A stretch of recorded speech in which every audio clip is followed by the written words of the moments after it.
Papas con chorizo. The highlight of my recent trip down to Mexico for my good friend Danielson Williams' beautiful wedding. Every morning, a lovely lady would make fresh corn tortillas for me and prepare a beautiful papas con chorizo taco. Just potatoes and chorizo. I'd throw some egg in there, turn it into a breakfast taco, a little salsa roja on top, and it's currently the thing I'm obsessing about my visit to Mexico. So we're making them at home today. And it breaks down into 4 basic steps. The first step is to make the homemade chorizo. Now, before we make the chorizo, we have to make some sort of a chili powder that we then turn into a chili paste that is then going to turn into the marinade for the pork. So to make chili powder, we need chilies. And here I've got guajillo chilies. Guajillo is like a mildly spicy dried chili. It's got a red color. And when I think of chorizo, I think bright, deep red. A pasilla and ancho chili, those are darker chilies, so that might make a darker chili powder. So 6 to 8 guajillo chilies should do the trick. There's also the chili California. It's very similar to the guajillo chili, except it's a little bit milder. Same kind of red hinge to it though, that'll give you good color. You can use one or the other or both. I'm gonna use both. And then you got the chili de árbol. These are the little guys. They also have that red color to it, but this brings the heat. So you can use one to kind of calibrate your spice level. I know about 3 is suitable for me. Yeah, we'll make it 4. You're gonna throw those into the blender. I'm just gonna remove the stems. You can remove the seeds if you want, or you could just throw them in, whatever you want. To that, I'm gonna add a little bit of dehydrated garlic, maybe a teaspoon, tablespoon, whatever you want. Same with the dehydrated onion. I've really grown to like using the dehydrated version of onion and garlic to make my spices. A little bit of oregano, Mexican if you got it. A little dried thyme, a little cumin seed, just a few cloves. Maybe just like 5, not too much. I'm not crazy about the flavor of clove, but it does go in here. And then a teaspoon or so of the coriander seed. And then 2 bay leaves, gonna get pureed as well. And then with your most powerful blender, hopefully it's a good one, because if it is, it'll turn this into a powder. If not, you might get coarse crumbs or whatever, which will still work. We're just gonna go nuts on it. Let it get as fine as you can. And this is an example of when you get yourself a good blender, and I've had many bad ones, you get a good product. And we got a beautiful powder out of those chilies. Now I did forget to put paprika in there, but I would only really put it in for color, and I think the color is actually kind of beautiful as is, so I don't have to put it in. You totally can if you want. So now what I'm gonna do, open up the little pour spout here, and I've got a little bit of oil and a little bit of vinegar. I'm just gonna put in a little bit of vinegar, maybe 1/4 to a 1/2 cup, and a little bit of oil. I'm gonna turn this into like a paste. It's gonna marinate the pork. I probably all said and done added in about 1/3 of a cup of the vinegar, and then I'm just gonna pour in enough oil until all those spices kind of get absorbed by the oil and it will blend. If it gets a little chalky, you can use a spatula to zhuzh it up, and once it is a nice, beautiful, thick paste, not watery, we can get that out of the blender and into a bowl. So now here we have 1 pound of ground pork. First thing I'm gonna do is hit the pork with a little salt, and we can just take that chili mixture, pour it into the ground pork, and then mix it up extremely well to the point in which that pink pork turns the same color as that deep red chili marinade.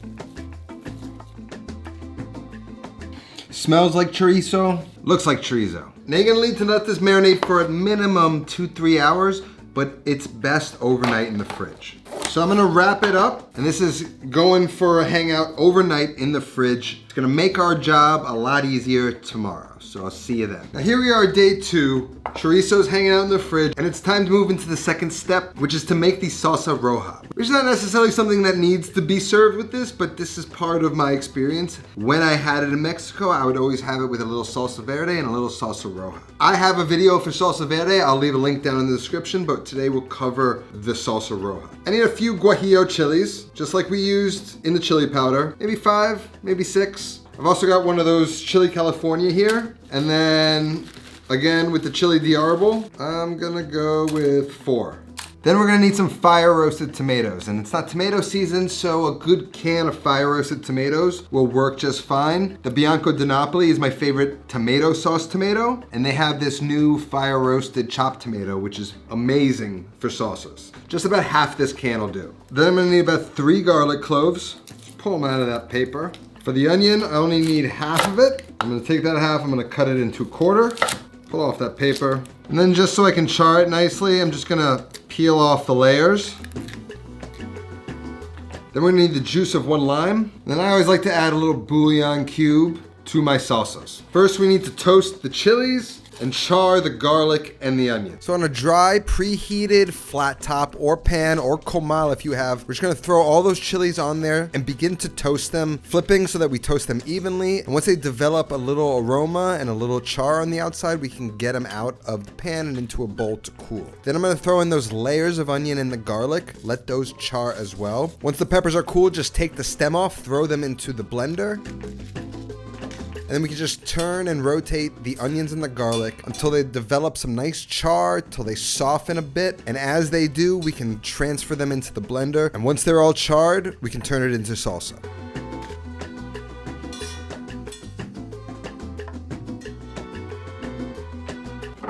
Take a whole lime and I'm gonna squeeze that into the blender. Then I'm putting in a half of these bouillon packets. Always goes a long way in boosting flavor in my opinion, but you don't have to use it. A little salt, and then a half a can of the fire roasted tomatoes. And I'm just gonna finish it with about 1 cup of water. We don't want this too thick. Now just blend it to hell. This is a little too thick for me, especially because I want to strain it, so I'm gonna add a little bit more water. Maybe about 2 cups total, and I'll continue to adjust until I get it to the right consistency I want. Then we're gonna pour that through a strainer into a small pot. Push any sauce through the strainer. Then I'm gonna use more water to adjust the consistency so it's not so thick. We want it thickened, but we still want it like a hot sauce texture, which has a tiny bit of run to it. Then bring that up to a simmer, cook it for about 10 minutes to let the flavors come together, and then season it with salt. After it's simmered for a few minutes, we're gonna run this through a strainer one more time into a bowl to let it cool. Now we did season this, but with a hot salsa like this, I'm not gonna taste it again until it's completely cooled down and all the flavors have sort of come together. Then I might adjust it with a little salt, maybe a little sugar. We'll see how it is then. So I'm gonna set this off to the side and we can get started on our corn tortillas. Usually corn has to go through a process of nixtamalization to get to the point where you can make corn tortillas. But at home, we can buy a thing called masa harina, which is essentially the dried version of that. Having gone through that same process of nixtamalization, but ready to go in a dry package. So all we have to do is add water, 2 ingredients. But man, is this harder than it looks. Took me about 3 days of practice to really get a tortilla that's even worthy of calling a tortilla. So if you tried this at home, know that you may need practice, but I'm going to share with you everything I've learned to do it well. Now the ratio depends on the type of masa harina you use and the humidity in the air, just like pasta. And this brand, Masayenda, is the masa harina I'm using, and they call for a 1 part masa harina to 1 part water ratio, warm water. But you can't take that at face value. You're gonna have to use your brain a little bit. So into the bowl, roughly 2 cups of the dry masa harina. I got my 2 cups of warm water. Then I'm gonna go ahead and start to work in these 2 cups of warm water slowly. Beginning, I can throw a bunch in, but then I'm gonna slow down and just dial it in. Maybe it's super moist outside and humid. Maybe it's super dry, but the dough will tell us how it's feeling.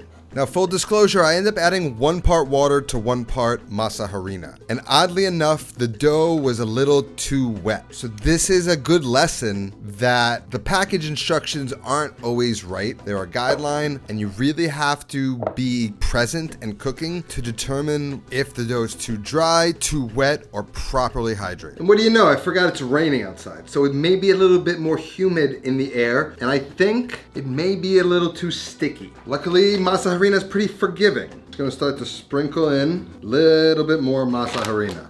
You basically want to get it as moist as you can without it being sticky.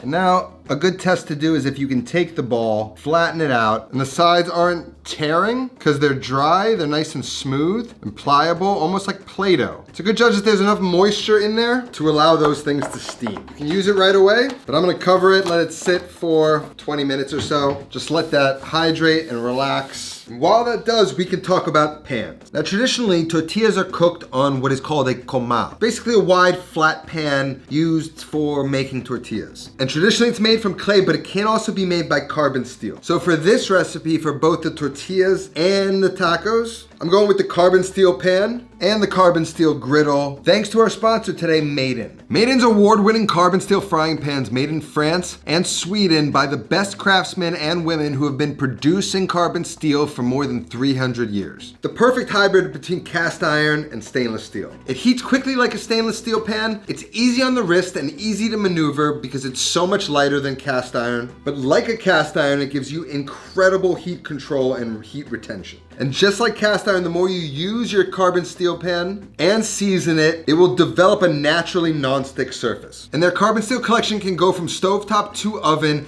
and even over an open fire up to 1200 degrees Fahrenheit. You gotta have at least one carbon steel pan. Can I just say the griddle is quickly becoming one of my all-time favorite cooking tools. Not only for tacos, but for burgers, grilled cheese, so many great things to cook on this thing. So to stock up and save money, click the link down in the description. And now let's get this griddle preheated for our tortillas. Now while the griddle heats up, we can talk about our tortilla press. This is from Masayenda as well. You can get them cheaper. You don't really need one at all, although it definitely helps a lot. Inside of it, I've got 2 circular pieces of plastic. This is a large Ziploc bag I just cut to fit inside here. And you see how there's like some furled edges curling upwards? I want to sandwich them with those curled edges facing outside. That's just gonna make peeling the tortilla off your hand easier, which is one of the most important aspects of this and one of the hardest.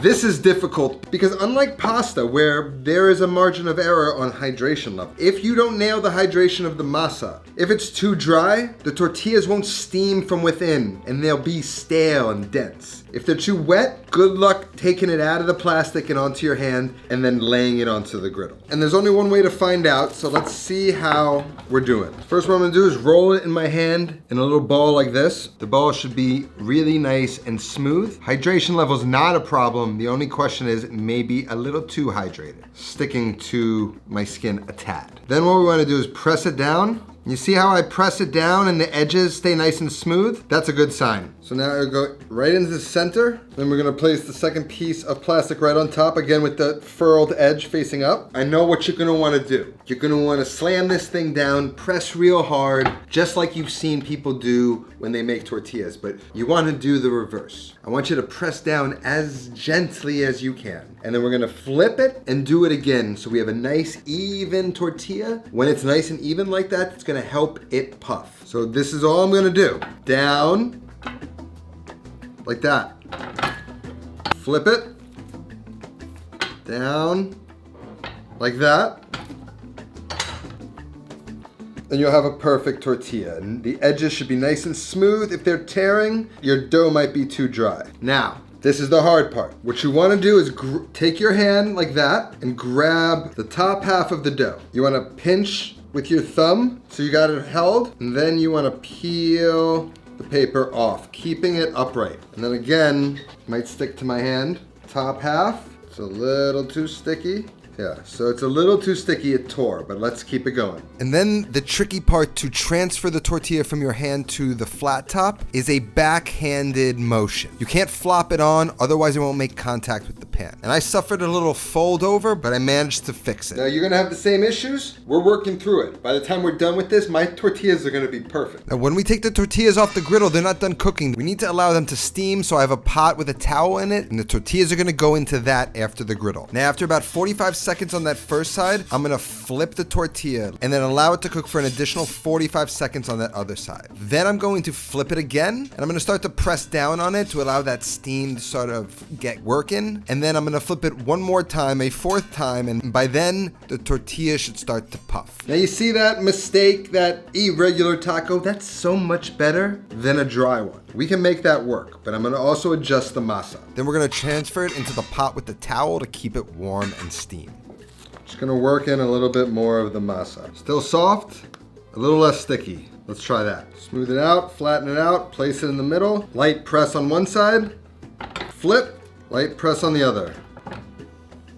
Pull down, and then just find a place you can just peel it off. Now with hindsight, what's happening here is I press the tortillas too thin, especially for how hydrated they are, making it hard for the plastic to release. See? Quite difficult. You also can't over knead masa, so you don't have to worry about that. That's feeling a little bit better. Let's try that. So what we know is we want to make sure we really nail a nicely well-hydrated dough, and that we'd rather err on a thicker tortilla than too thin of a tortilla. That's much better. When they're very thin, they're hard to peel off the plastic, and then they risk flopping over when you transfer it to the griddle. But even when you make a mistake like that, commit to the tortilla because you can make it work. After 45 seconds, we give it a flip, and then with the spatula, I'm just gonna press down where the fold happened and try and compress it again and flatten it to the same thickness. Cook it for 45 seconds on that second side, a third flip for another 45 seconds, and then a fourth flip for another 30 seconds. And that's when we're gonna see a little puff from the tortilla. And remember, even if you screw up pressing the taco and releasing it from the plastic, you can just re-roll that ball and try again. Don't get frustrated, just keep on trying until you get it. Don't go throwing out mangled dough because you made a mistake. And if the dough ever seems a little too wet to work with, you can sprinkle a little masa harina in between the plastic and it should help it release. But eventually, you're gonna start to get the hang of it and start nailing perfect tortillas.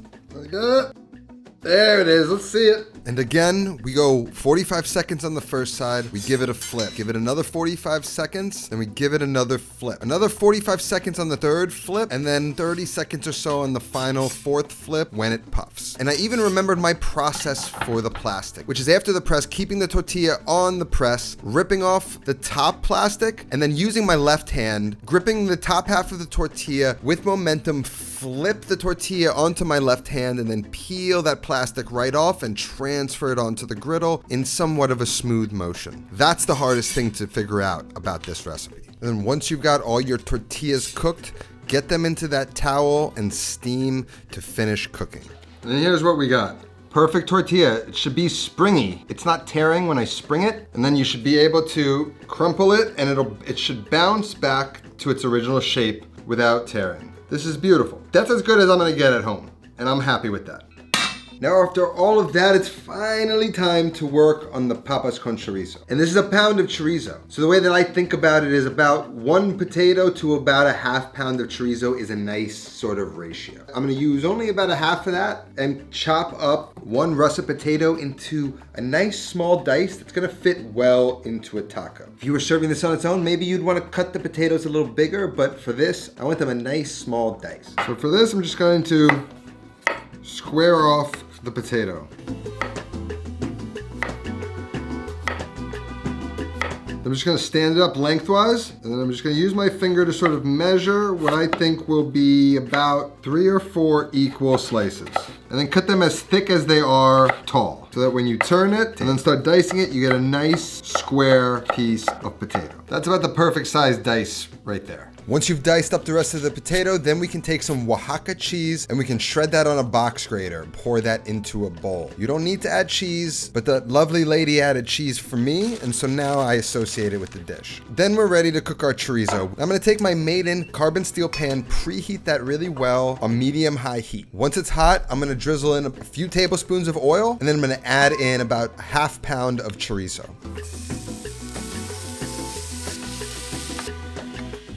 Season it with some salt, and we really want to just cook this lightly until it's fully cooked through. We want to keep that wonderful moisture that's present in the chorizo. So just toss it around. We don't need a ton of browning here. And after about 3 or 4 minutes after it's fully cooked, transfer that to a bowl. Then we're going to toss in a little bit more oil and then in with the potatoes.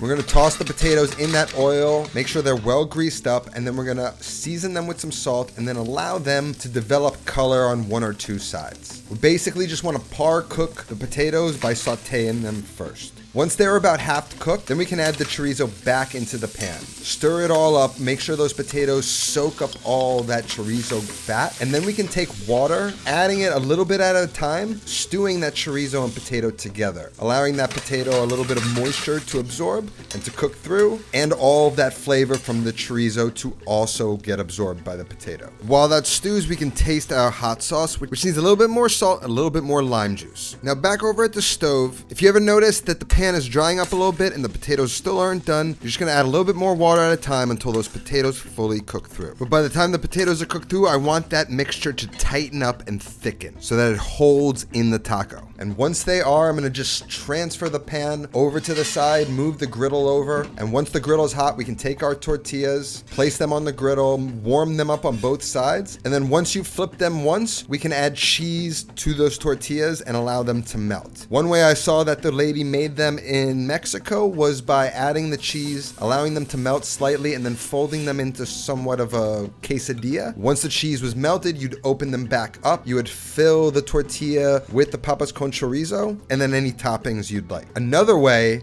is by pouring some of that cheese directly onto the flat top, heating up the tortilla next to it, flipping it a few times, and once that cheese is starting to melt into the pan, place the tortilla on top and press down and allow that cheese to caramelize on one side. And once it does, you can scrape it up, put it on a plate, add the papas con chorizo, a little bit of the salsa roja, cotija cheese, and cilantro. It's truly incredible. If you like Mexican food, this gotta be the next thing you make. Link's gonna be down in the description. That's all that I have today. I'll see you next time. Until then, take care of yourself and go feed yourself.